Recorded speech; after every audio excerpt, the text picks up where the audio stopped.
Le recyclage est l'opération de valorisation par laquelle les composants récupérables des panneaux solaires photovoltaïques usagés sont retraités en substances, matières ou produits pour être réutilisés dans l'économie dans une démarche circulaire. Il existe plusieurs méthodes pour recycler les panneaux photovoltaïques usagés en fonction de leur technologie et de leur état.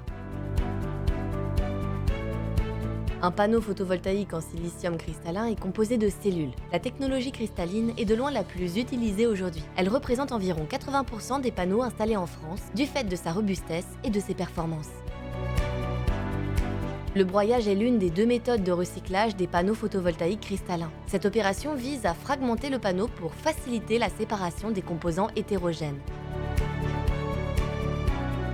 Les panneaux usagés arrivent par camion depuis les points de collecte sur le site de traitement. Les opérateurs les déchargent des palettes, puis les placent dans une alvéole en attente du traitement.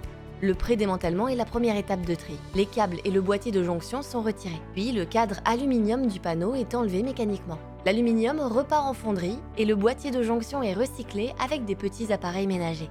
Il reste alors les plaques laminées qui sont envoyées à l'étape suivante du processus de traitement. L'étape suivante est le broyage à proprement parler. Les laminés sont placés dans la ligne de broyage. Cette opération permet de fragmenter les laminés en particules de différentes tailles qui vont être soumises à des opérations de tri progressif permettant de séparer chaque fraction tout au long de la chaîne de recyclage. Le processus de séparation aérolique permet de trier les déchets en fonction de leur masse. Cette étape permet de séparer les particules fines du reste des composants. À la fin de l'opération, le cuivre et le verre sont obtenus, ainsi que des déchets de poussière.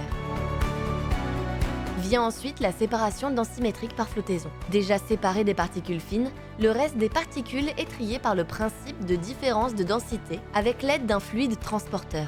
Cette opération permet de séparer les plastiques, le cuivre étamé et les feuilles métallisées contenant l'argent. Enfin, la dernière étape du tri est la séparation par courant de Foucault qui permet de séparer les éléments métalliques non ferromagnétiques. Cette opération permet de récupérer le cuivre étamé et des résidus d'aluminium. Une fois l'ensemble de ces étapes effectuées, il ne reste plus que des fractions de matière séparées. Elles peuvent ensuite être réintégrées comme matière première secondaire dans la fabrication de nouveaux matériaux. Dans certains cas, afin de garantir une matière recyclée de qualité et des débouchés à haute valeur ajoutée, un traitement aval peut être effectué. L'objectif est de les réinjecter dans le circuit productif et de constituer ainsi une véritable économie circulaire.